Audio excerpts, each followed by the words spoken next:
Namaskar and good evening to everyone present here. A very warm welcome to all our viewers and a very happy Republic Day to all. हमारे सभी दर्शकों को गणतंत्र दिवस की अनेकानेक शुभकामनाएं।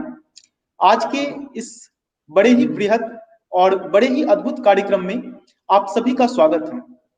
Welcome to our very special today's evening session. I am very delighted and feel privileged to welcome you all to our inaugural session of the distinguished talk show which we are organizing to celebrate the centenary of discovery of Harappan civilization. The topic of our today's inaugural lecture is 100 years of research on the Harappan culture, achievements and challenges. There will be a total of 12 lectures in this series which will be organized every month of this year. This talk show is being organized by Archaeological Exploration and Excavation Department of Heritage Society in collaboration with Center for Historical Studies and Archaeology of Central University of South Bihar, Gaya. Our today's program is live on our Facebook, YouTube and Twitter page of Heritage Society. I request all our viewers and followers to join our program as soon as possible. I also request to share the live link of the program from any of the page, Facebook, YouTube or Twitter page at their timeline, so that we can reach out to more and more people in our effort to conserve and preserve the heritage, and to also the promote about and to aware the people about the rich cultural heritage of the Harappan and Mohenjo-daro civilization. You may also post comments, feedbacks, your queries, your questions in the comment box during the live program in order to discuss with our distinguished speakers of our today's program. It is my great honor and pleasure to welcome today our distinguished and eminent speaker, Professor Vasant Shinde, sir, Director General, National Maritime Heritage Complex and former Vice Chancellor of Deccan College Postgraduate and Research Institute, Pune. Welcome you, sir. It is also my privilege to welcome Dr. Sudhanshu Jha, sir, who is currently serving as head of the department in Center for Historical Studies and Archaeology in Central University of South Bihar in Gaya. Dr. Sudhanshu Jha, sir, is also the convener of the program, and we are running this program in support with the Central University of Gaya. I may now request our convener, sir, Dr. Sudhanshu Jha, sir, to kindly begin the session. Thank you, sir. Thank you, Azad. Let me start with my heartily congratulations to all on the 72nd Republic Day today. Wish you all a happy Republic Day. We are celebrating 72nd Republic Day, but we all know that our republic has a very vast and old historical past. Thanks to the efforts of our great archaeologists, particularly with the excavation of Harappa in 1921, it has now been established that the civilizational journey of our republic has started several years earlier in the BC. Now we are celebrating 100th years of the excavation of Harappa. During this vast time, many archaeologists and historians have been associated with the excavations of the Harappan sites. Their findings have thrown sufficient lights on different aspects of the Harappan civilization. It is pleasant to know that today several prominent aspects in economy, religion, culture, urbanization, etc. have their origin in the great Harappan civilization. It is not hyperbole to say that Harappan civilization still lives with us. As we are celebrating 100 years of the excavation of Harappa, it is very much relevant to remember the researchers concerning this great civilization. And no one can be a better authority on the subject to share his view than our today's honorable guest, Professor Vasant Shinde, an internationally renowned archaeologist. Professor Shinde is presently Director General at National Maritime Heritage Complex, Ministry of Culture, Government of India. He has also been the Vice Chancellor of the prestigious Deccan College Postgraduate and Research Institute. He has been a pioneer in archaeological research since the last 35-40 years, specializing in the proto-history of South Asia as well as field archaeology. He has completed his several major research projects in collaboration with the scholars and institutes from around the world, like the University of Pennsylvania, Oxford, and Cambridge, etc. He has directed a vast number of excavations around the country. He has been associated with the excavations of Rakhigari and published a scientific paper on the DNA analysis of the Harappan skeleton found from Rakhigari. Professor Shinde has delivered a number of special lectures in different parts of India and abroad. He has also been actively involved in public archaeology and established groups to protect the cultural heritage of our country. It is a great moment for me to welcome Professor Vasant Shinde on behalf of the Bihar Heritage Society, Department of Historical Studies and Archaeology, Central University of South Bihar, and on my personal behalf, I want to convey my heartfelt gratitude to Professor Shinde for accepting the invitation to deliver a lecture on this most relevant subject. Sir, you have been generous enough to spare your valuable time for us. I once again welcome you, sir. I also welcome the office bearers of the Heritage Society, faculty and students of the Central University of South Bihar, and all who are present here on this digital platform. Hope we will make the most from the most valuable lecture of our esteemed Professor Vasant Shinde, sir. Sir, may I invite you to take the floor and enlighten us about the subject. Most welcome, sir.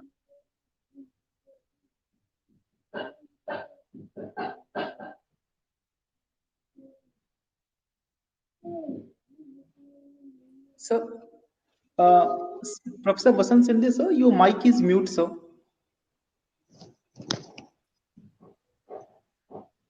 Thank you very much, Dr. Sudhanshu Jaji, for inviting me here. I also thank Anand Ashutosh and Azad for inviting me for this inaugural talk. Now, before I start, I would like to greet all the viewers on the occasion of 72nd Republic Day of the country, a very, very important occasion. And I'm extremely happy that Bihar Heritage Society and South Bihar Central University has taken a lead in fact in organizing this particular lecture and rather the lecture series that they have thought of. Very very important year because it is 100 years ago that the one of the perhaps most important archaeological excavations happen in the world, and that has changed completely the perspective of Indian history. Let me take you back in fact before the excavations at Harappa and Mohenjo-daro, or before the excavations of the Harappan cultural sites. Most of the historians, of course, it was started by the British historians and followed by even Indian historians. They always thought that there's a gap in the history of the country, or rather in the history of South Asia. And Vincent Smith, in fact, has written that there is a dark age or the Vedic night in the history of the country. And he stated that India jumps from Stone Age to the Stupa period. So that was the concept perspective about Indian history. And at one stroke, because of the discovery of the Harappan culture, the antiquity of settled life was taken back by almost 3,000 years. And today, India boasts of a continuous history for 2 million years, 20 lakh years. The earliest stone tool discovered in the Indian subcontinent is dated to 2 million years. And from 2 million to the present time, we have continuous history. Perhaps this is one of the few countries in the world, where we have such a continuity for, lakhs of years. So from that point of view, always the students and the layman, they always ask me, what is the significance of the discovery of the Harappan culture, Harappan civilization? And I will say that, that this particular discovery has bridged the gap in the history of the country, which was conceived by historians and the scholars earlier. Not that it was one of the maybe greatest civilizations of the maybe ancient world, contemporary to the Mesopotamians or the Egyptians. That is that is there, of course. But apart from that, it has completely changed the perspective of Indian history. That is very important. Now, this particular work, in fact, let me also, take names of few scholars who have contributed immense, to the beginning of this research in the Indian subcontinent, and also, to the, the scholars now who have unraveled the history of the, Harappan culture. I always believe that the Harappan culture is has founded the Indian culture. In fact, most of the elements of Indian culture they were rather introduced by the Harappans maybe 5,000 years ago, and there is a tremendous continuity from 5,000 till to the present time, and therefore I believe that this is a very very important the foundation of the Indian culture, and therefore we need to really understand this culture properly. So, when the railway line was being built between Lahore and Multan, a lot of bricks were robbed from the site of Harappa, and then of course, it was reported to the, to the head office, and then Sir John Marshall, who was the head of the affairs of the Archaeological Survey of India. Now, I give the credit to him for stopping this vandalization of the site, and then it is he who took the initiative to begin the excavation at the site of Harappa. And at the same time, of course, the site of Mohenjo-daro was known. So in 1920-21, both these excavations were started simultaneously. And today, whatever we know about Indian history today, or the history of the Harappan culture, it is based mainly on the data coming from these two important sites. Also, it is important that that we have explored so many sites after Harappa and Mohenjo-daro, but at the same time, we have not really taken care. We are not really bothered to publish the factual data, the reports of the excavation. We have very important sites like Dhulavira, Kalibanga, Lothal. Lothal, of course, is a site which is published properly by the excavator. But then, had we published, these are, reports of the excavations at Kalibanga, Dhulavira on time, perhaps, we also could have found Harappa and Mohenjo-daro bed in India in the form of the sites. But that has not really happened. And therefore, today, most of the people who are not really maybe student of the subject, they always, thought that, the Harappa and Mohenjo-daro these are the two important cities of the Harappan culture, and they are not really aware about so many sites that we have discovered so far. So this is the importance of this particular culture. So what I'm going to do it right now, I'm going to give you a brief history of the research that we have done so far. Then what we are not really talking today is the contribution made by the Harappan culture to the history of the country, to the history of the world. That is also very important. People should know about that. And thirdly, what are the challenges that we are going to face, in fact, and what should be our focus, in fact, in future. So these are the three aspects that I'm going to cover, in this short period of time. As I say that that there are a number of Indian scholars. I can name maybe Adi Banerjee, and it's Majumdar, then Madhusuru Watts, and there are so many who actually carried out the operation, excavation operation.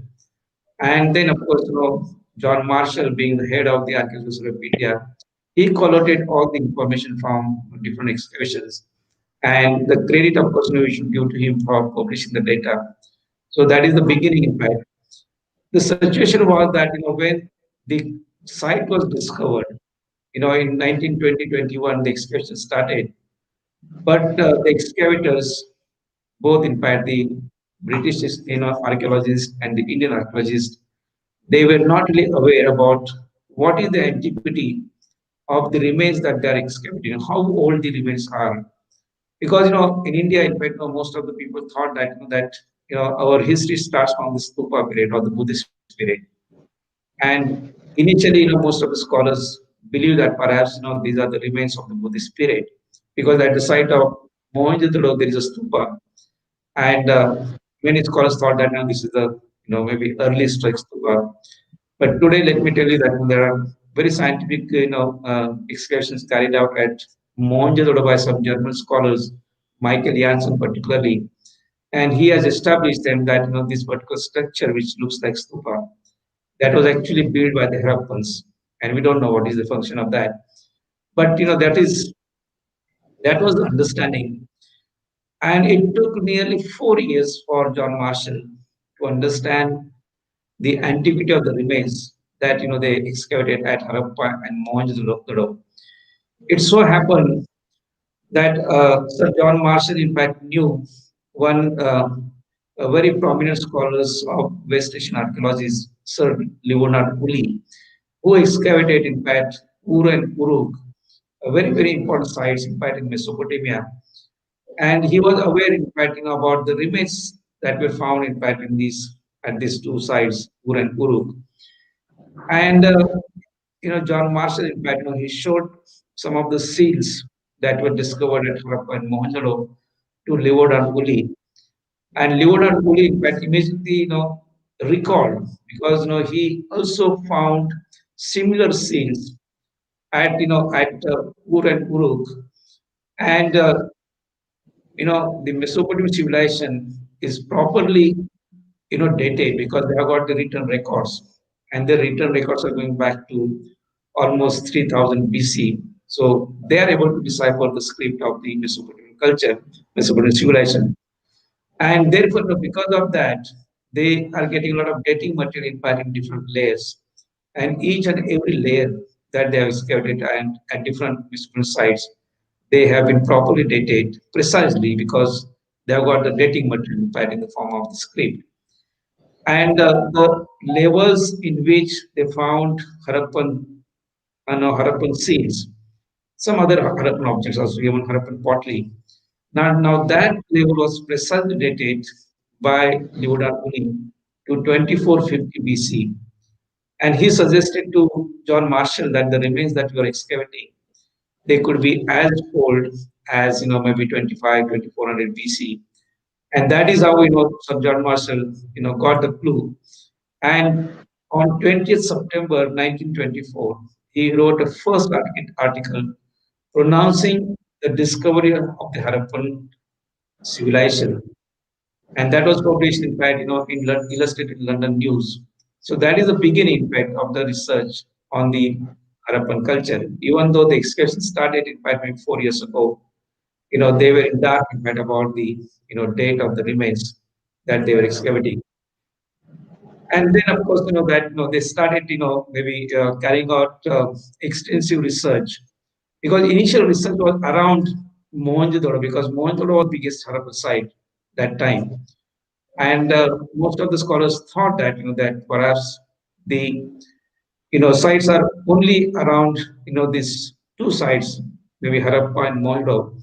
So initial research, in fact, N.G. Mujumdar, then even K.D. Banerjee, Mother Swarup was, etc. They carried out very tremendous intensive and intensive and extensive exploration in fact in that region, and they discovered number of sites around Mosulur. So initially it was thought that this culture is confined to the parts of the Indus river basin. So the general rule in archaeology is that whenever a culture is identified, it is named after a site where the remains are properly identified. And since the remains from the site of Harappa were identified for the first time, this culture was named as the Harappan culture. And then after maybe 10 or 15 years, they discovered number of sites in the Indus River basin, part of the Indus River basin. And then some scholars thought that it is not right, or we are not doing justice by just calling the site, the culture after only one site. So they named this as a Indus, culture or Indus civilization at some stage. So that is how this different terms began to appear. And then after 50s, in fact, because after 50s, a lot of Indian scholars began to work on this side of the border. And I would like to mention the name of A. Ghosh, Amlananda Ghosh, who was the first Director General of the Archaeological Survey of India. And he extensively carried out very extensive and intensive survey in the uh, region, which is called today it is called the Ghagar region, but it is the ancient Rigvedic Saraswati region. And here he discovered number of sites, number of remains, and then scholars realize that it is not confined merely to the Indus River basin, but it is going beyond the Indus River basin. And but still, some of the European scholars and American scholars, they persisted that perhaps the Saraswati basin is a greater, is a part of the greater Indus River basin, and they called this as Indus Valley civilization. So this happened, maybe around 60s, and in 80s, of course, now we realize that there are more sites in the Saraswati basin, both in fact in the Hakra basin and in the Ghaggar basin. Let me also explain that Hakra and Ghaggar. Uh, these are the two names for the same river basin. The part of the river which flows in India, it is called Ghaggar, and the same river enters in Pakistan. And it flows in Bahawalpur district in Cholistan and goes down to into the Kutch part of Gujarat and meets the sea. So in Pakistan it's called Hakra, but together Ghaggar and Hakra, these are the this is the Indus Saraswati river basin.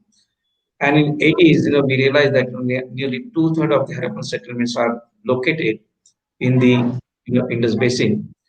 So some of the Indian scholars then they thought that it is we are not really justifying simply by calling this as the Indus Valley civilization or Indus civilization.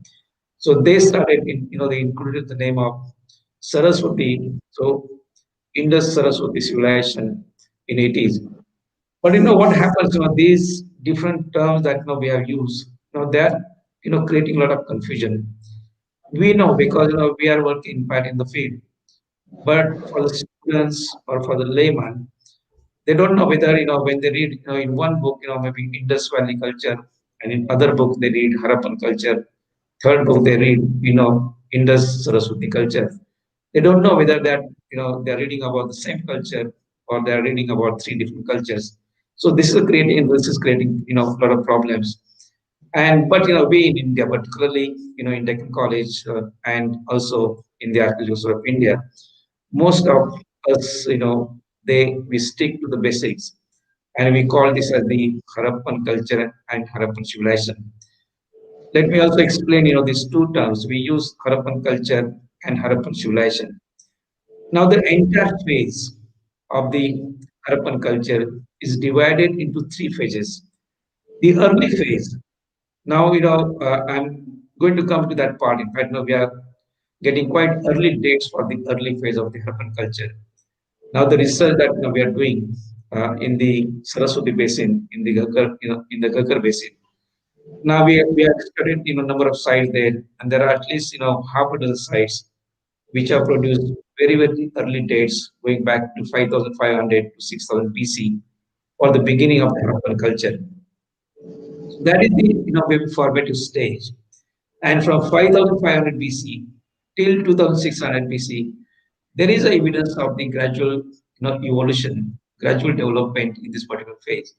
And the same phase is transformed into urban phase around 2600 BC. And the urban phase lasted from 2600 BC to 2000 or 1900 BC. And then again, the decline of the culture starts. So the decadent form of the Harappan culture, from 1900 BC till 1500 BC, that is called the late Harappan phase. So these are the three different terms we use. The entire, maybe, time frame from the beginning till end, it is the Harappan culture. But there is one phase of the Harappan culture from 2600 BC to 2000 BC, which was the most prosperous. And in this particular phase, we see the emergence of cities and towns, urbanization. And this urbanized phase is termed as the Harappan civilization. So, to make it clear, in fact, to all, in fact, the students and the, common people, that, these are the terms, which are in use today. So, initially, of course, it was thought that the Harappan culture is confined merely to the Indus River basin. And then, of course, the partition happened, in fact, in 1947 of India, and Pakistan was created in the northwest part of the Indian subcontinent. And most of the known sites that time, because the research was around the sites of Harappa and Mohenjo-daro, so most of the known sites went to Pakistan. So both in fact the iconic sites like Harappa in Punjab province of Pakistan and Mohenjo-daro in Sindh province of Pakistan. These were the two iconic sites which went to Pakistan, and then number of other explored sites also went to Pakistan. So there was a greater challenge in fact for Indian archaeologists after 1947. So after 1947, the main focus, I must give credit to the Archaeological of India, the main agency in Patna who undertook this challenge. And then of course there are other maybe universities and institutions who also came forward, accepted this challenge, and they began very extensive and intensive survey along the border area. And during partition, there were only two sites which were in fact on Indian side. One was Kotla Niang Khan in Punjab, and the other one was Rangpur in Gujarat, very close to Lothal. So these were the only two sites which were on Indian side, and all the sites went to Pakistan. And then, of course, now very extensive research was carried out. And let me tell you today that we have discovered nearly 2,000 Harappan settlements today. And out of that, nearly 1,500 settlements are on this side of the border. And there are maybe 450 or 500 settlements in Pakistan. So there are more concentration, in fact, on this side of the border. And when you look at the distribution of the sites, you find that right from the maybe Jammu region, from Kashmir, in fact, Jammu part of Kashmir, from Jammu till till Maharashtra. There's a site called Nanda, in fact, in Jammu, which is considered the northernmost limit, in fact, in India. And earlier it was thought that Daimabad in Maharashtra was thought to be the southernmost limit of the Harappan culture. But in fact, I carried out very detailed research in Maharashtra also in the initial stage of my career, and I have established that we do not have the actual maybe the movement of the Harappan people in Maharashtra. The movement stops at the site of Bhagatra, which is on the border of Gujarat and Maharashtra. And then in Maharashtra, we have only the Harappan, very strong Harappan influence. Because of that, we find some Harappan material. But certainly, we can take, Bhagatra as the southernmost limit at this particular stage. And then, of course, from Western UP, in Saharanpur district, we have a number of sites up to maybe Afghanistan and Iran border. So this was an area which was occupied by the Harappan, nearly 2 million square kilometer area that was under the the settlement of the Harappan culture. and that is almost on double the size of Pakistan today. So this is the biggest area. We always compare Harappan, culture with the Mesopotamians and Egyptians. The both sides, in fact, Mesopotamia was confined to Tigris and Euphrates, one, maybe small part of the country, and same is the case with the Egyptian civilization also in the middle part of the maybe Nile River basin that was confined. But this was one culture, one civilization, which was truly international, right from Russian border, down south up to Maharashtra, and it covered almost the entire spectrum of the South Asian, region. So very, very vast culture, and perhaps the biggest ancient culture, in fact, in the ancient world. So that is the present situation. Then I would like to mention about what are the important achievements, because maybe all of us know a little bit about the history of the Harappan culture. We know the beginning of the Harappan culture. We know about the town planning of the Harappan people, how advanced the town planning was when developed by the Harappans.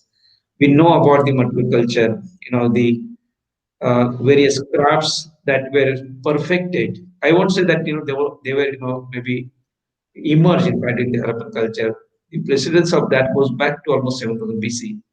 So the most of the crafts were developed in fact right from the beginning of the settled life, and then Harappans perfected the technology, and they were the first in fact who began to make the objects goods on mass scale, not only for satisfying the domestic needs of the domestic people, but also they were produced for large scale, trading purpose. So that was, that is the kind of evidence we have. So people know about that. Now this is the development that was done by the Harappan, culture. We know about maybe the Harappan art and also architecture. We know about Harappan seals and ceilings and various other developments about the disposal of the dead body, etc. But what we don't know, and what the archaeologists have not made efforts to convey to the world is what is the contribution made by the Harappan culture to the history of the country and to the history of the world. That is very important. And if you simply tell the history, the events in the past, people will say, yes, yes, okay, so what? What do we learn from that? And if you want to take a pride in that, then we should also know the contribution made by the Harappan culture to the history of the country and to the history of the world. Now, let me tell you that the concept of nation. Today, we are celebrating, our 72nd Republic Day, and today, India is a united, big nation. We always believe that perhaps the concept of nation began maybe with the Mauryan period. In fact, the Mauryans are the Mauryan king. In fact, particularly Chandragupta Maurya, he united the maybe India. That is our belief. And the biggest part, in fact, India had maybe the largest empire during the Mauryan period, right from Afghanistan till maybe the northeast part of the country, and right from maybe Amravati to maybe Kashmir. So that was considered to be the beginning of empire, beginning of nationhood. But truly, I also believe that the basic of this lies in the Harappan culture. And I can explain that now how that is, how that is the case. During the early Harappan phase, there were a number of regional cultures. And we have identified, in fact, in Punjab, there were different, regional cultures. In Rajasthan, there were regional cultures. In Gujarat, there were regional cultures. In Sindh and Balochistan, that in that part also. So they were sort of maybe this like before the Maurya, there were 16 Janapadas. So it was like that in fact during the early phase. And by 2600 BC, we see the integration of all these. All these cultures, they were integrated in one nationhood. And then we always talk about the Harappan region, in fact, the region that we are talking today, which was 2 million square kilometer. That is the region which was under occupation during the Mature Harappan phase or the Harappan civilization phase. And in this particular phase, we see the uniformity. You take an example of maybe Harappan brick. You pick up brick from any site, from maybe Russian border, or Gujarat Maharashtra border, from UP to maybe Balochistan, and you will find the same ratio all over the Harappan region. So they have achieved that uniformity. They have achieved that tremendous standardization. You talk about pottery, we immediately pick up a shirt from Harappan side, and we identify this as a Harappan culture. So there is a uniformity in that also, sort of uniformity. Then we find uniformity in their maybe tools, in their maybe seals and ceilings, in their weights, etc. So there is a tremendous standardization, and all these people began to follow this particular standard that was established maybe around 2600 BC, and that continued till 1900 BC. After that, of course, it broke down completely because the culture began to disintegrate, began to decline after that. So I believe that the concept of nationhood in fact began there. In fact, today we always believe that America has the oldest democracy, but let me tell you that the roots of democracy are going back to the Harappan times. We do not have palaces in any of the Harappan cities. We have discovered nearly 2,000 Harappan settlements so far, out of which there are only five Harappan cities, mega cities or cosmopolitan cities. There were maybe one dozen Harappan towns, and rest were in different categories, maybe small, maybe agricultural villages, some maybe manufacturing centers, like that. So if at all, there was, maybe some kind of monarchical system, which was there in fact in Mesopotamia and Egypt, then we could have found maybe some evidence for the characteristic feature of the monarchical system. Like in Egypt, they find pyramids. In Mesopotamia, they find those big temples called ziggurats. Now these were created on behalf of the ruling class right there. We do not have that in the Harappan culture. And people think that perhaps the Harappans were not competent, perhaps technically they were not advanced. But that is not the case. After studying the Harappan culture, I can assure you that they were much more advanced than the Egyptians and the Mesopotamians. The Harappan had created the best civil engineers. And if they had decided, they could have certainly created those type of monumental architecture.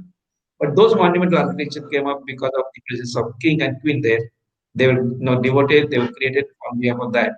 In India, of course, in the Harappan phase, we do not have that type of system. So probably then how the Harappans were able to develop that. Harappans were able to develop the cities and towns. And my guess is that we do not have strong evidence, but I can put forth my guess that perhaps the Harappans had some kind of panchayat system. Every village, every settlement was managed by the panchayat there. Today, now we have this same system today. And these are the people who were managing the affairs of maybe each and every city, each and every settlement. And that is how perhaps they were governing the entire Harappan region. So I can always say that there was probably the concept of democracy in fact which happened in fact during the Harappan times. These are the people who introduced that particular system, and then of course then they continued that for at least for 500-600 years. Then the other thing that we should learn from the Harappans is the practicality part of the life. We always when given a choice, we always would like to visit maybe Mesopotamian side or Egyptian side because there is a lot to see. But we do not have that. Harappans have not created that.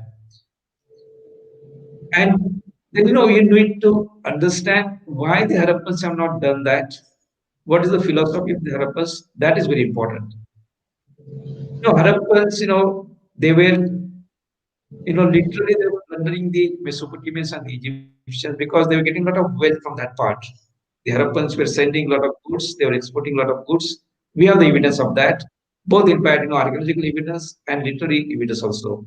Mesopotamian text has mentioned about, the articles which were imported from Melua region, and Melua is considered to be the Harappan region. Plus, a lot of Mesopotamian and Egyptian sites have a lot of Harappan material there.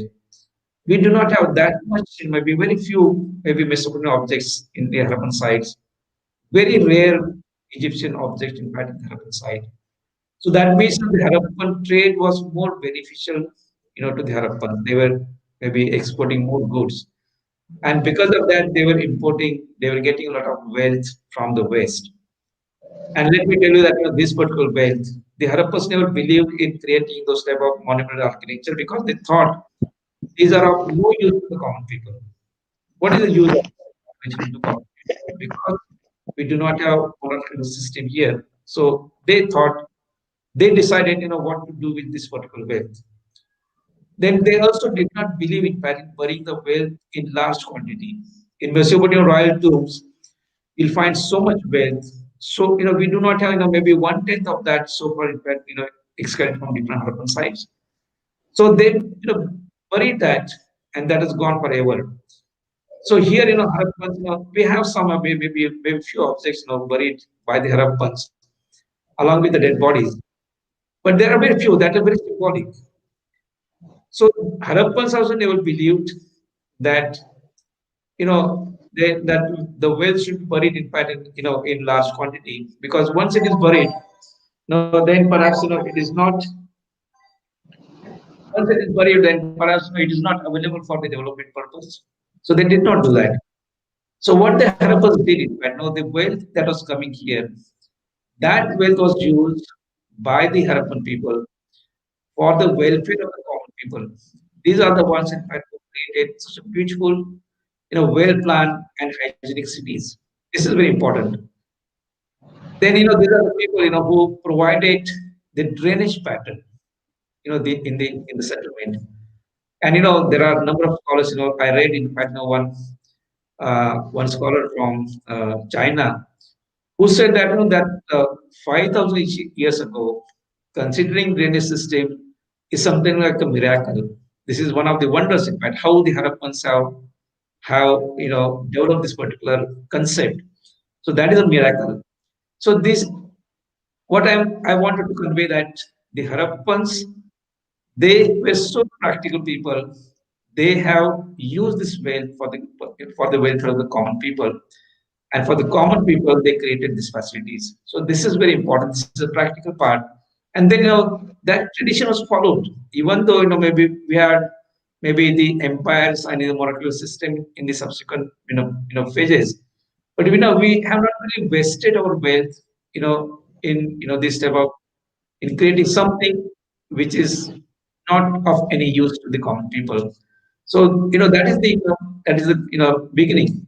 Then I always give the example of the Harappan trade, how Harappans devise the strategy. When we look at the data impact from the Harappan sites, and we have studied the ecological condition of the Harappan region, and we always realize that most of the data, most of the natural resources, they were not easily available to the Harappan people. They were outside the Harappan region, controlled by the contemporary local hunter-gatherers, or maybe the farmers. They were Neolithic farmers, maybe in South India, the Chalcolithic farmers in Deccan and Western, maybe in Central India, and also the Mesolithic hunter-gatherers. So they were interacting, all these people. So what they did, in fact, and this source was controlled by the contemporary population. For example, most of the semi-precious stones have come from maybe Gujarat or Rajasthan, which was controlled by the Jagrati people here. The only source of gold was available, in fact, in South India, Gulbarga, near the Hatti mines. That was the only source available, and scientifically proved that the gold found in the Harappan region was from the Hatti mines. Scientifically now, chemically now, we have done the analysis and we have proved that. So they got the gold from South India because that source was controlled by the farmers in South India. Then the Khetri region, which was which is the richest source of copper. right from the beginning of life till today. That is the only source available, in fact, least source available in the country. And Harappans also have exploited the copper from the Khetri region. And that source was controlled by the contemporary population, the what we call as the Ganesh culture. So what Harappans did, in fact, instead of maybe fighting with these people, they developed very good relation with the contemporary population, and they made sure that there is a maybe smooth inflow of the raw material, natural resources within the Harappan region. So they got all the raw material from them, and of course, they maybe paid them maybe in kinds, so maybe certain things, and then they had a process technology. So they process the good maybe raw materials, and they supply the goods to the same people from whom they were obtaining the raw materials. That is how Harappans began to flourish. And then of course they developed maybe the maritime trade with Mesopotamia and Egypt, and they started exporting these crafts that they were manufacturing on large scale. And then that is how the lot of wealth was coming to the Harappan region, and that wealth was used by the Harappans for the development, cultural development, development of the people. Now, I always give the example of Japan. I always believe that this particular knowledge, or the maybe knowledge system that was created 5,000 years ago, that has remained, in fact, that has survived, maybe somewhere, maybe in India also, and the knowledge has spread outside. So Japanese, I don't say that the Japanese have learned directly from the Harappans, but when I explain to you, maybe you will realize that the method that the Japanese adopted was exactly same as the Harappans did 5,000 years ago. So after maybe 1950s, I have seen with the destruction of Hiroshima and Nagasaki. In fact, I have spent a lot of time in Japan, and nobody would have imagined that Japan will rise again, because there was total destruction of the country. And but that Japan became a world economic power within maybe 13 years. In 1950, Japan was almost dead. But in 1964, Japan showcased the tremendous progress that they made, in fact, in the field of economy. And Japan became a world economic power. In fact, they held the Tokyo Olympics in 1964, and they showcased the development that they did. So what Japan did, in fact, they also started importing raw materials. They do not have raw materials, a lot of raw maybe natural resources. They imported natural resources from developing countries like India and China, and they had the technology with them. So they started maybe processing these raw materials in their maybe workshops, in their maybe foundries, and maybe in their industry areas. And they started producing large mass scale goods which were supplied to those countries, from whom they were getting the raw materials. And then, of course, they started, making business with the entire world.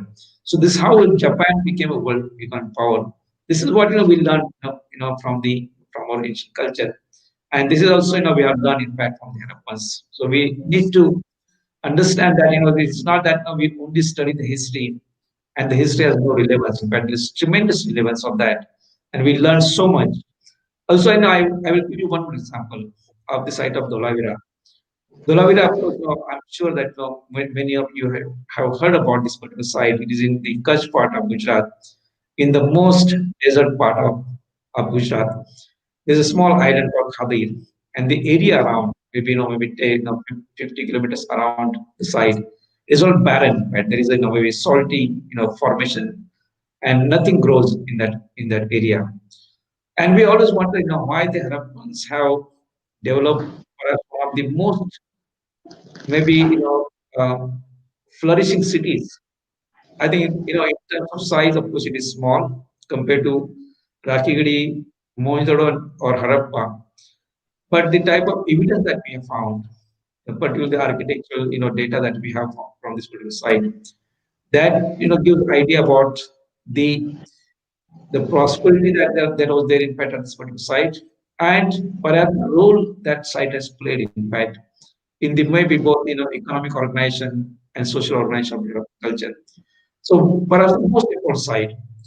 And how come that in the desert part the Harappan city has flourished. The climate was not different, in fact, during the Harappan times. Uh, maybe slightly, maybe slightly actually higher rainfall. That's the only difference. So today, of course, no, it is not possible to make a lot of settlements in that part because of the dearth of water.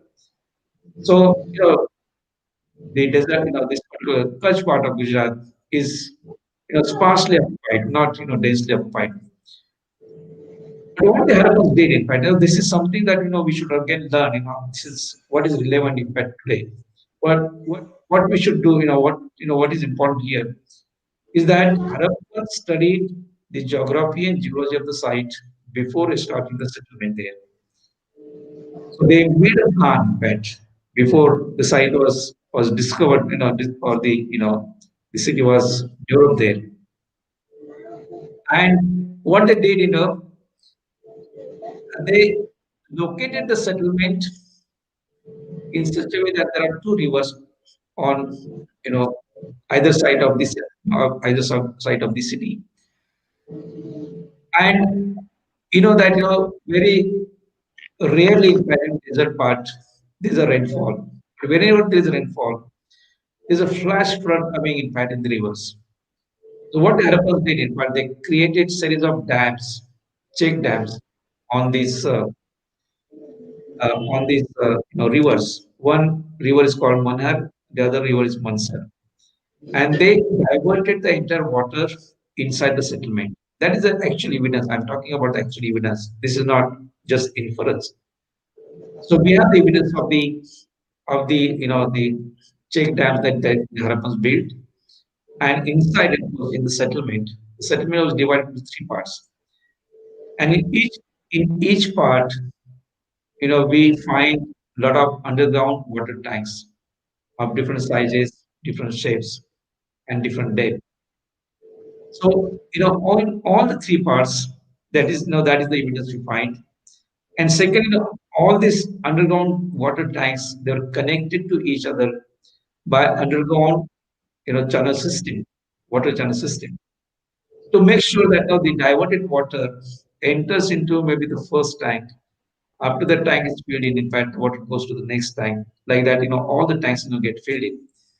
And even though maybe there is no rainfall for maybe next 10 months, they can survive because they have stored enough water there.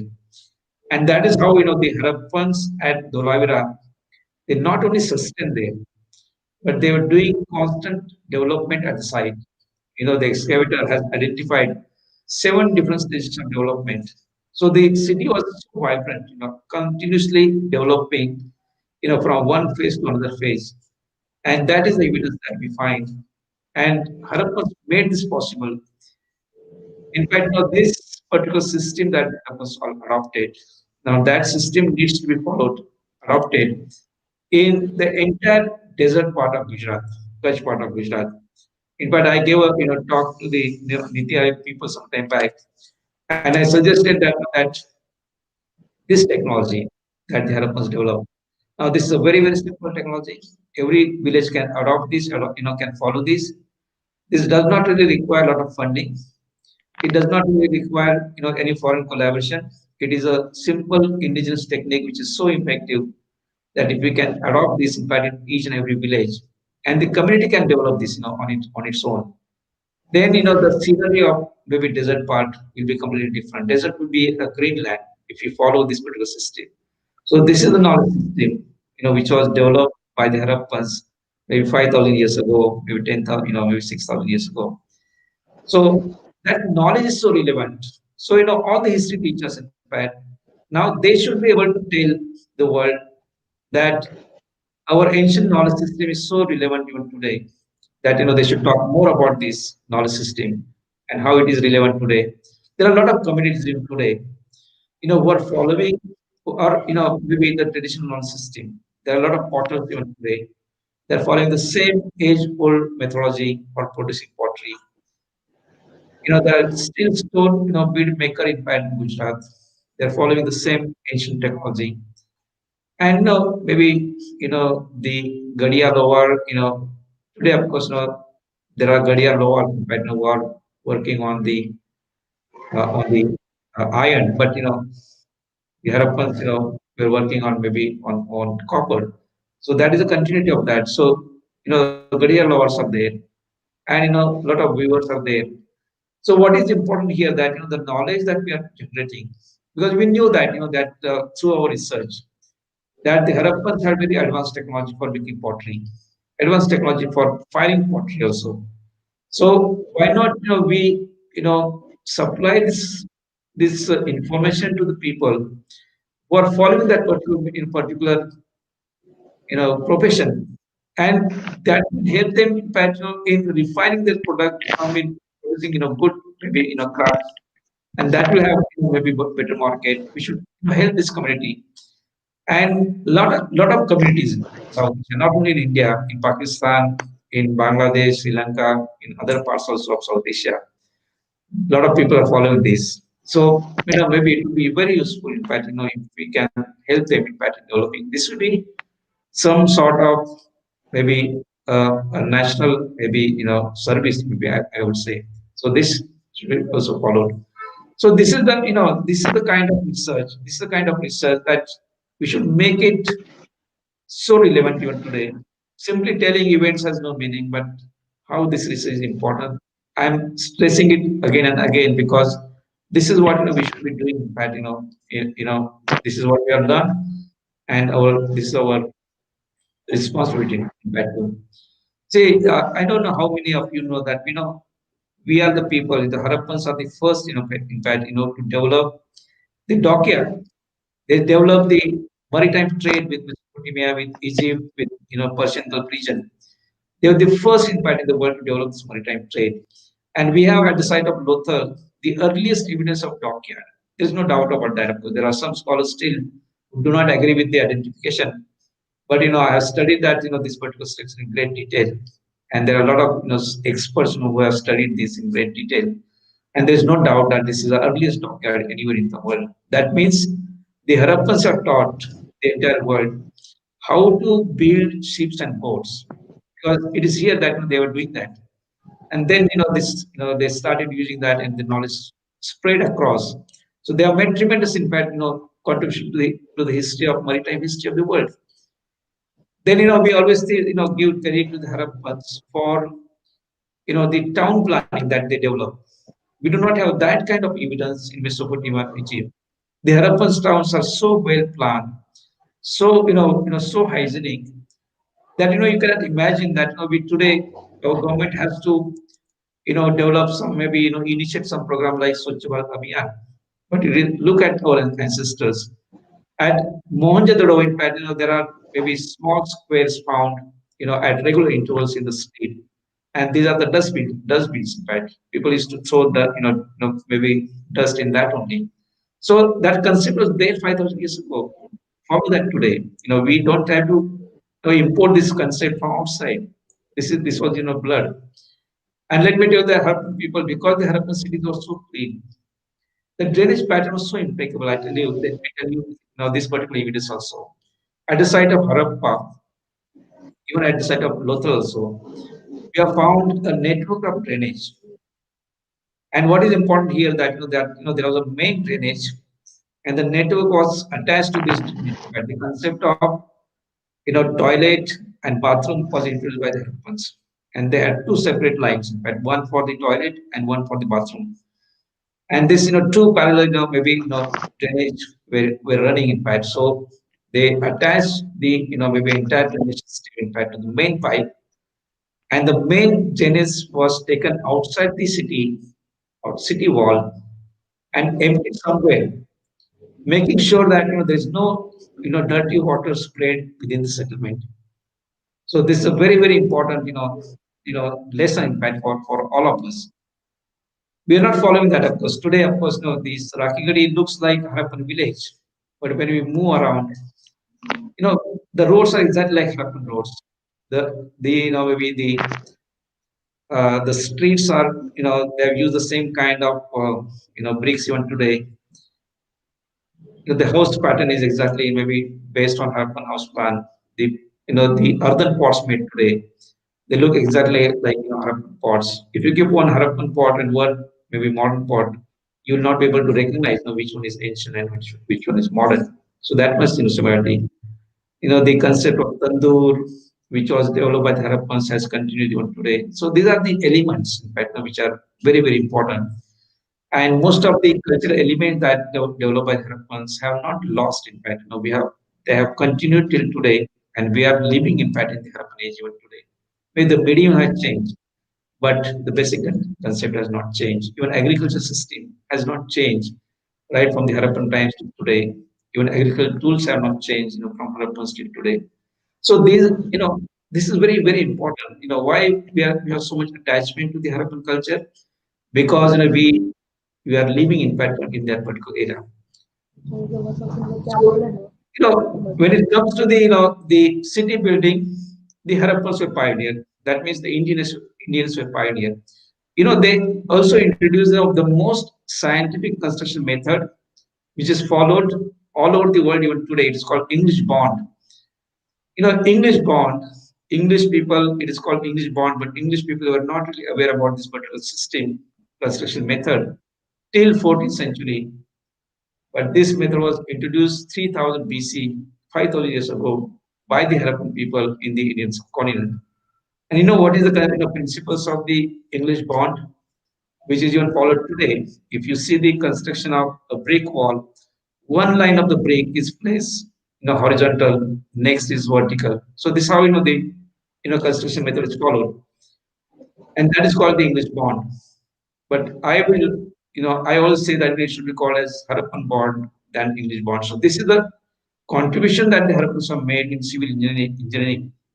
Harappan civil engineers are considered the best civil engineers. So they have taught, in fact, the world, in fact, this particular scientific system. And we have been working on the Harappan skeletal remains. There are some Koreans are working, with us, and and they're working on the pathology, in fact, how what is the cause of the death, whether he died because of some disease or because of some other factor. So they're trying to identify the pathology among the Harappan people. And at the end of this study, they were so disappointed. They said that we are so disappointed because there were no major diseases prevalent during the Harappan times, because the Harappan people were so healthy, and that was possible because the cities were so clean and so neat. So that is possible, in fact, and that is there, in fact, in front of us. We should learn all this, in fact, from the ancient cultures, and we should spread this knowledge. So this is the contribution that the Harappans have made. I just give you few examples, and then of course, and the last part, of course, I know that now I'm already taking a lot of time, but in the last part, maybe I'll tell you what are the challenges, in fact, for us. Firstly, that I always say that the the history of the Harappan culture is biasly constructed. Because why I say that because as I say that the Harappans, among maybe 5,000, maybe 2,000 settlements, there are only 5 cities, out of which 2 cities have been excavated on large scale, and the factual data is available.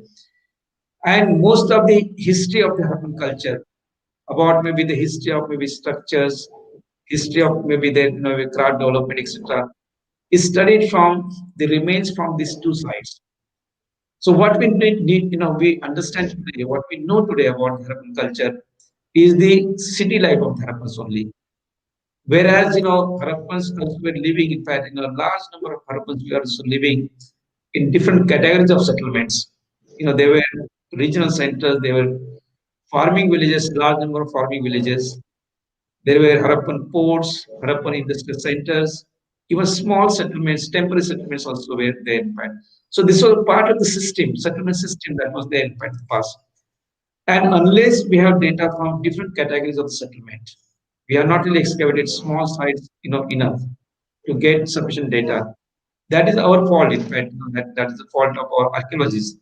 Archaeologists generally, they run after big sites because we get, big data there, and then of course we get good publicity because of that.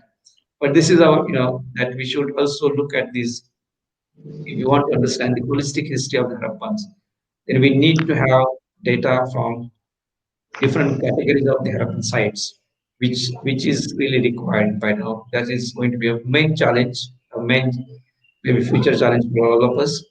Secondly, we should come to the conclusion, to the agreement that we should be using only one term of the Harappan culture. Either you use Harappan culture or Indus culture or Indus Saraswati. But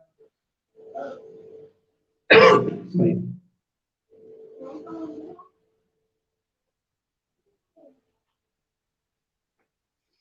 but I think now we should be, sitting together. All these scholars, working in different parts of the country, different parts of the world, they should sit together and they should try to thrash out, in fact, the terminology that we are using, because this is creating problem for, maybe students and for the, common people. So we should make sure that we use one term. Thirdly, now we also have not really studied the impact of climate on the Harappan culture. What is the impact of climate on the Harappan culture?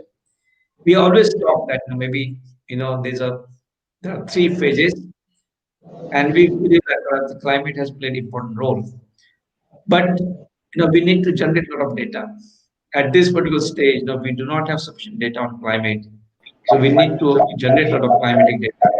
And the data will be studied.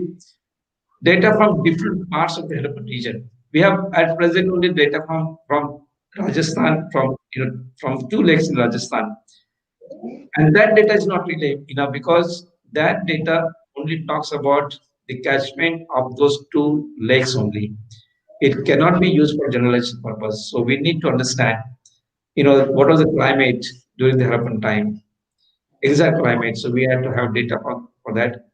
Then the most important river, the Saraswati River, or it is called today Gulshan River. Now, when and how it has disappeared, we do not have idea. I can tell you here. In fact, now we can use the archaeological data to date the event of disappearance of the Saraswati River. A lot of maybe hydrologists have worked there, geologists have worked, even the ISRO people, in fact, Indian Space Research Organization people, they have created satellite imagery photographs of the river, but they're not really getting clue as to when the river has gone dry or disappeared, and what are the factors for the disappearance. So far, we have no clue about that.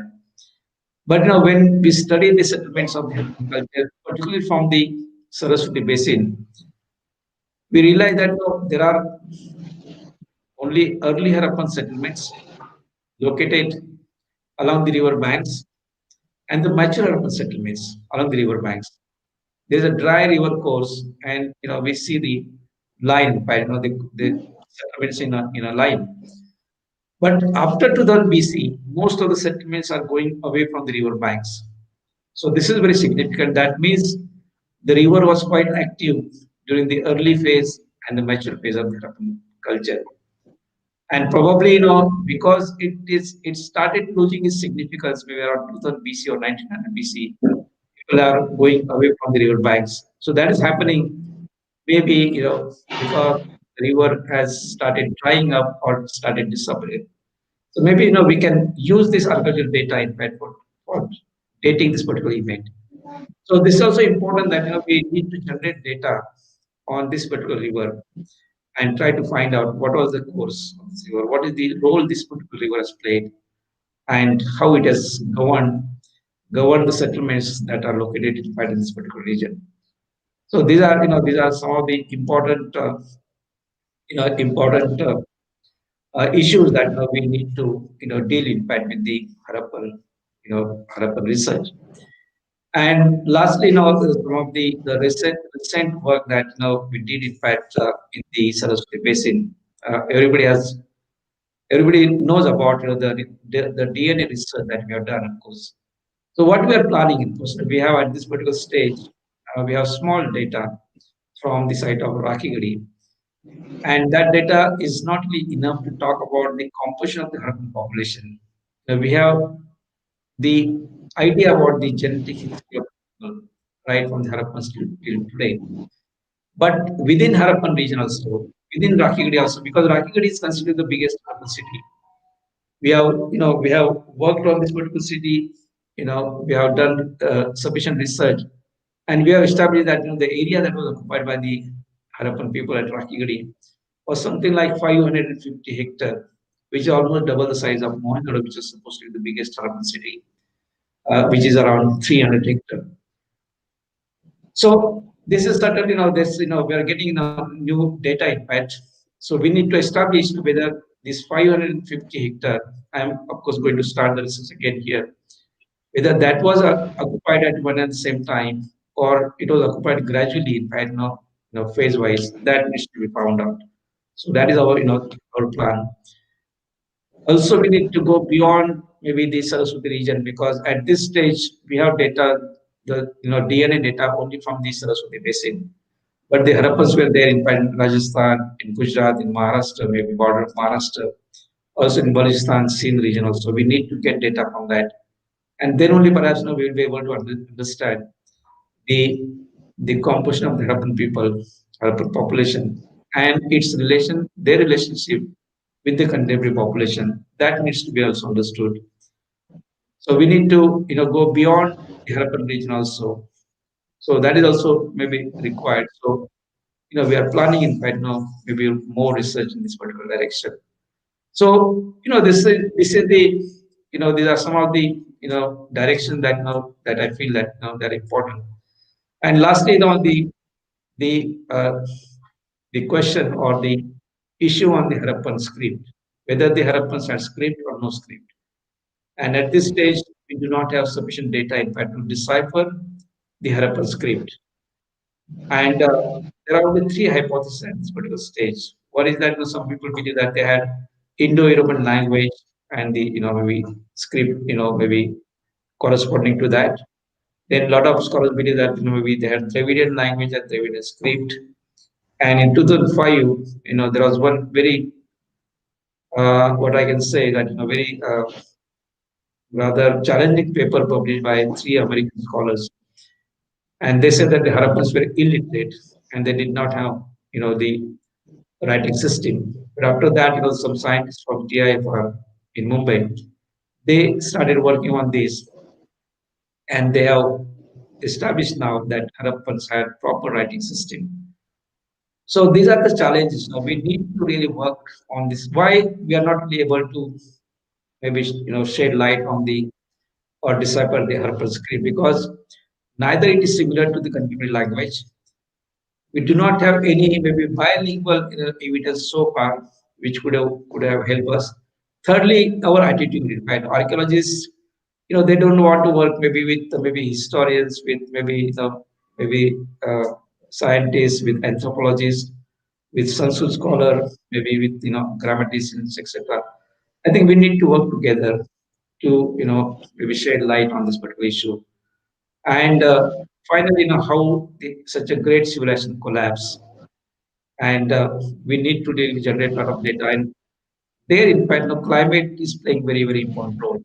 Whatever indications that we are getting, there are some maybe some maybe stress studies carried out in Gujarat on the Saurashtra coast by the geologists, and they have found that the sea level probably has gone down by how much they don't know, but it has gone down, and that must have affected the ports that the Harappans built, and that because the ports then became inland settlements, so that must have affected the trade, which was giving so much wealth to Harappans for the development. So that wealth was maybe that discontinued coming from the west. Then the Saraswati also river started drying up at the same time. Perhaps the agricultural base of the Harappans.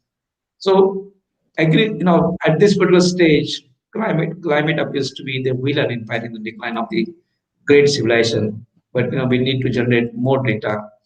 We are working on the maybe Harappan diet. We are using a lot of different scientific methods. The recent paper that we published was on lipid profile. We also can maybe get a trace of lipid, in fact, lipid or the the starch grain analysis also we can do and try to find out the residual analysis now also can be done. So these are the most important scientific methods that needs to be bring in at on large scale. So that maybe different aspect, different facets of the Harappan culture can be revealed in fact to the to the world. And finally, in a word of caution, I know we do not, for next maybe few years, unless the site is in danger, like Rakhi site, I think we should not really excavate the sites on large scale for next few years. We have generated so much data from different sites. I think we should first publish that data, and then only perhaps we should go for that. And in future, instead of maybe excavating site the way we are excavating, I think we should use some latest geophysical instruments like GPS survey, because that is more non maybe invasive, not non-destructive. And if you want to really protect the site of urban sites, then perhaps do this type of non-invasive invasive research. Use a lot of this GPS survey, and maybe these total station survey, etc. And that will be able to that will give you a lot of idea about maybe the different activities carried out at different sites. Perhaps some information can be obtained by employing these methods without destroying the sites. So I wish all the best, to the young scholars in fact working in the field, and hopefully, they will try to follow some of the directions that I spoke today. So again, before I close, I would like to thank the organizers. In fact, both the South Bihar Central University and the Bihar Heritage Society for thinking about organizing this very important event to celebrate 100 years of research on Harappan culture. And I wish them all the best. Thank you very much. Thank you, sir. Thank you, sir. Thank you so much for your very insightful, thoughtful, illuminating, and enlightening lecture. Thank you for presenting in such a very, in a very small frame of time. You have presented in a very holistic way. You have given the whole survey of the all the literatures and everything has so far been researched, and you have also suggested certain recommendations that can be used by the young scholars like us in our future researches. So thank you so much, sir, for presenting in a very detailed way the whole idea and all the achievements and the challenges of the on the Harappan civilization. Thank you, sir. You have raised multiple points in your lectures, and I think today's lecture will definitely be a guide for young budding scholars like us and like me and many others. It will be a guide for who are working on Harappan civilization and the Indus Valley civilizations. So, if you allow me, sir, we have received a couple of questions, also queries from our audience and our people who joined us in today's lecture. Sure, sure. Go ahead. I think uh, I think people are very curious about to know more and more about Harappan civilization. I think you have raised so many points, and you have almost touched every thing related to the Indus Valley. We have received one question from Sankar Pujar Sahab. He's asking, was Harappan civilization a Brahmin culture? So, no, I think this concept was not there. In fact, the DNA research that we find, I think everyone. In fact, there may be different groups. I think the concept of maybe this caste, that was much later. In fact, perhaps during the Harappan times, that concept was not there. But the DNA clearly indicates that all the Harappans, they had the same genetic history. And maybe there are different different groups within the Harappan culture, but they all of them have different maybe same South Asian genetic history. So their ancestry is a common, in fact.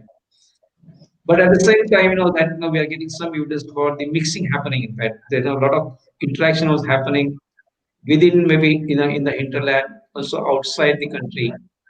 And we have the archaeological data that now maybe some foreign data also is there found, in fact, foreign objects are found.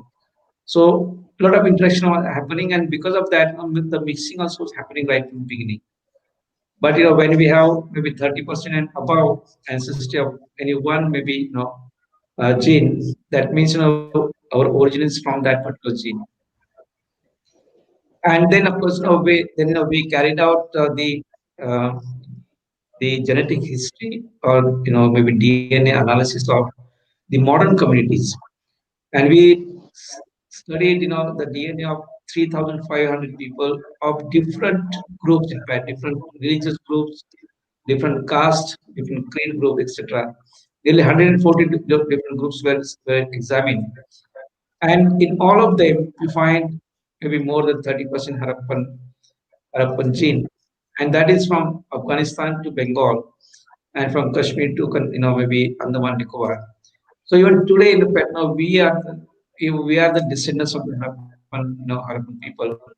And today there are different groups. In fact, we consider there are some maybe Brahmins, some Kshatriya, Shudra, etc. We consider different caste people today, but all of them have common ancestry. So I think we should not be maybe thinking from that particular point of view. What is important here that there were people in fact who had the common ancestry, and all of them have worked together for the development of the culture. So similarly, now all of us today should work together as a one maybe unit for the development of the nation. That is very important. This is a message that we should really put forth. Okay. Thank you, sir. Thank you, sir. We have a small query from Hafiz Latifi ji. He's asking, as there is no evidence of hierarchy in Harappan civilization, is it okay to call it a Harappan colony for the site of Sotu Ghai in northern Afghanistan? I think possibly he's asking two questions. Is there any evidence of hierarchy in Harappan civilization? And the second one, possibly, is it okay to call the site of Sotu Ghai in northern Afghanistan a Harappan colony or site of Harappan civilization? Yeah, this the first question that maybe about the hierarchy. I think now we do not really get that kind of evidence, in fact. But possibly maybe there was some maybe little bit hierarchy in the society, and that is reflected in fact in some of the barriers. In the barriers, we find the quality and quantity of the maybe goods differing from barrier to barrier. And probably maybe there is some maybe slightly maybe higher status in the society. Some people had maybe slightly lower status in the society. Maybe that kind of maybe hierarchy may have existed, and that is reflected in fact in the burial. Secondly, about the site of Sortugai, I mentioned that the Harappans had developed different categories of the settlement, and they also established number of maybe temporary settlements close to the source of raw materials. And Sortugai was established by the Harappans to exploit the source of lapis lazuli found in fact in that region. So we do have these type of settlements in fact in different parts of the parts of the Harappan region, and they were part of the settlement system that the Harappans developed by that time. Thank you, sir. We have one more question from Dr. Ruchi Srivastav. She's asking how we can correlate Harappan era with Vedic era in the light of archaeological evidences. And I if you think allow me, sir, yeah, I will have to give one full lecture on that, because I firmly believe there is some evidence that Harappans, they are the Vedic people only, because what your description, in fact, we get in the Vedic text. Now we have the evidence for most of the uh, you know facts that are mentioned, in fact, in the Vedic text. So my view at this stage only, I will say that maybe Harappans were the Vedic people. But I will, maybe sometimes give a separate lecture and tell, what is the evidence that I use for correlating this particular issue. But this is a issue that now we need to work on together, in fact, on this particular aspect. Uh, thank you, sir. Maybe if you allow me, I want to little extend this question only. I was thinking on that the Harappan civilization is also sometime dated to be around second millennium BCE, and the Rig Vedic culture is also uh, thought of it is possibly from the second millennium BCE. So whether the two were the same or two were different, or and a little more like in the Rigvedic culture, we also have references to horses, and so but I think there is no any discovery of archaeological relics of any horse culture in Harappan. So, how do you see the domestication thing of animals in whether there is any evidence of domestication of animals in Harappan culture, or was it something which started from Rigvedic era? See, I think as far as the date of the Vedic text is concerned, there's a lot of maybe controversy. We do not have firm date for that. Some whatever dates have been proposed, they're all based on hypothesis only. Some Mhm. people think that maybe it is dated to around 2000 BC. Some maybe say that it is around 1500 BC. Some say that maybe around 1200 BC. These are our guesswork. Yeah. But my firm belief is that maybe it it is mentioning the event that happened during the mature phase. So I will put this in fact maybe around 3000 or 2500 BC. And the text talks about maybe the religious ideas of the people. We have the evidence for that. It talks about maybe the settlements, the typical plan of the city. We have the evidence of for that. It talks about maybe long distance trade, about the maybe languages, etc. We have evidence for that. As far as horse is concerned, let me also tell you that there is a site called Surkotada in very close to Dolavira, and the bones from this site were studied by two different groups of archaeozoologists specialists. One was headed by Professor Boccoli from Hungary. He was a well-known, this archaeozoologist of the world that time, and he came to the conclusion that these are the bones of domesticated horse. Subsequently, the same specimens were studied by Richard Meadow and his group from Harvard University. And Richard Meadows says that these are not the bones of the domestic horse, but these are the bones of maybe wild donkey or wild ass. So here the scientific community is divided. But at the same time, let me tell you that there are two terracotta figures discovered. One from at Lothal, and the other is from Mohenjo-daro, and they look like exactly like the horse figurines. Probably no, the bones are not there in fact, but probably the horse was probably there. It was not maybe maybe killed for food, probably like maybe the other animals were killed, and therefore we are not getting a lot of bones. But no, so the archaeologists from Deccan College who studied the bones from Kuntasi, which is a site not very far from Lothal. There he also said that they have a lot of horse bones in the collection. Unfortunately, he died before he could publish.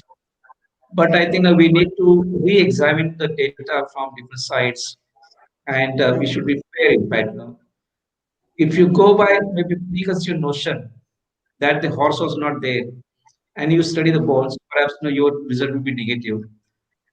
But you go without any notion, just give the factual data, and that is that is the need that should be done. Yes, sir. Thank you, sir. Maybe a one more last query is coming from Vicky Kumar. He is asking, what was Great Bath? Possibly he wants to know a little more about the famous Great Bath, which we every time learn in the textbooks. I think this Great Bath was perhaps the earliest evidence of swimming pool anywhere in the world. Mm, Because if you see the evidence, first it is for the maybe slightly elite class. It is found in fact in mm, the citadel part, and where mm, perhaps maybe administrators and maybe the elite class was living. Secondly, study the evidence in great detail. There's a well nearby. Probably they were drawing water and they were replacing water periodically there, from that well. And in that, near the structure, there are a number of rooms. And probably these rooms are for changing, maybe changing the course, like today, in most of the, in swimming pool concept, these are the ideas in Patna, which are, or these are the features, which are quite common. So we do find that, in fact, so I believe that maybe this is the concept of swimming pools to be introduced by the Harappans. And then maybe, like, the commode, in fact, let me tell you that the commode system, we always thought that, the commode system that we use in our toilet, we always thought that, that commode system has come from the West. But actually, the earliest evidence of commode system goes back to the Harappan times. So it is the Harappans, who have introduced this, and then the world has followed. Similarly, this concept also may have been introduced by the Harappans, and then we just simply follow that. Thank you, sir. Thank you, sir, for your very insightful lecture today. We are really all of the heritage lovers. We are really very grateful to you for joining us today and for presenting such an insightful lecture. Now, before we move to the end of the session, if Dr. Sudhanshu Jha sir maybe want to add something, or if you have any queries, sir, or anything you want to put at the before we move to the end of the session. Then, sir, there is one thing which I want to share with Professor Shinde. Sir, you have just mentioned that there should be a consensus about, particularly on the nomenclature of Harappan civilization, Harappan culture or Harappan civilization or Indus civilization. Why should not we call it Indian civilization? What is the problem? Yeah, no, there is no problem. We can call this as Indian civilization, but that's what I say that that we should have some agreement. Right? The scholars should come Agree. together, and we should propose this idea. So I, Yeah. this is not certainly this is a good concept in fact that you are proposing, and I will certainly support that type of, because I know that this is the Harappan is the founder of the Indian culture. Indian So culture. I will also prefer to call this as Indian culture. But I think every individual wants to give different terms. I think that is wrong, because that will confuse the students more. So we should come together and then discuss these different concepts and then come to the conclusion. That's what my idea is. Okay, fine, sir. But under your leadership, we should move towards in that direction. We are going to do that. We are going to have a specialized seminar very soon. In fact, we are going to have Fine. two seminars. One is on this, particular terminology, Yeah. not only about the Harappan terminology, but we are also using these terms like Neolithic, Chalcolithic very loosely. We need to define them properly, and also about the chronology.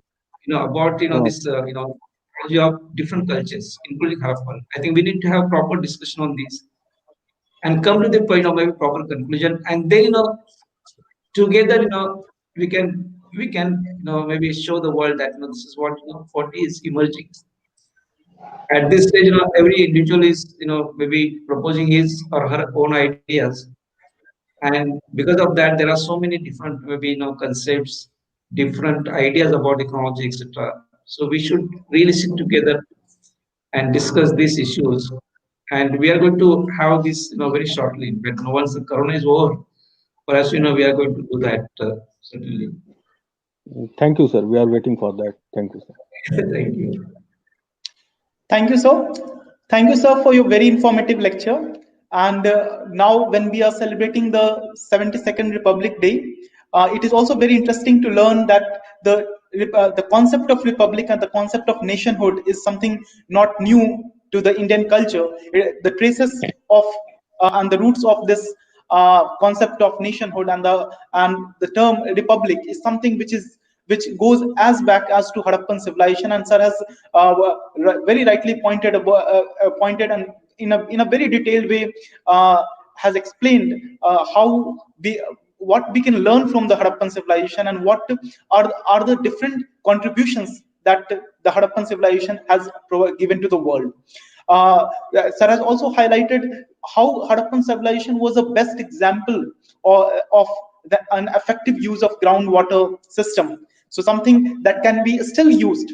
The generations that uh, are coming, we all can learn something more from our past. So how past itself can show us a way to tackle many of the problems that we are facing in the 21st century, and something like how a sustainable use and sustainable management of groundwater system and effective town planning can be done in the modern time, and something that can be again the villages can be remodeled and can be restructured by using certain concepts from the previous knowledge system.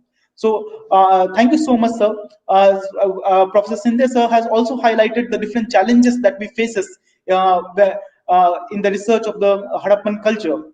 Now, when we have now moved in the year of 100 year of uh, research on the Harappan civilization and the 100 years of discovery of this Harappan culture, uh, a large number of things we all researchers have studied so far, but there are many more things to be done in the near future. And Professor Vasant Sinde sir has very rightly pointed out several different kind of challenges and has talked about the different technologies that can be used, such as the use of GIS, the use of satellite images, and many of such new technologies can be used to learn many more things about the concept of urbanization and the different concepts of how Harappan civilization declined gradually over time.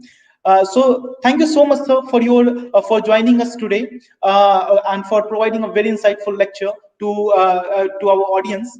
I also thank to both the institutions, Heritage Society and Center for Historical Studies and Archaeology of Central University of South Bihar, for organizing this very important inaugural session of the distinguished lecture series, which is which is we are organizing to celebrate the centenary of the discovery of the Harappan civilization.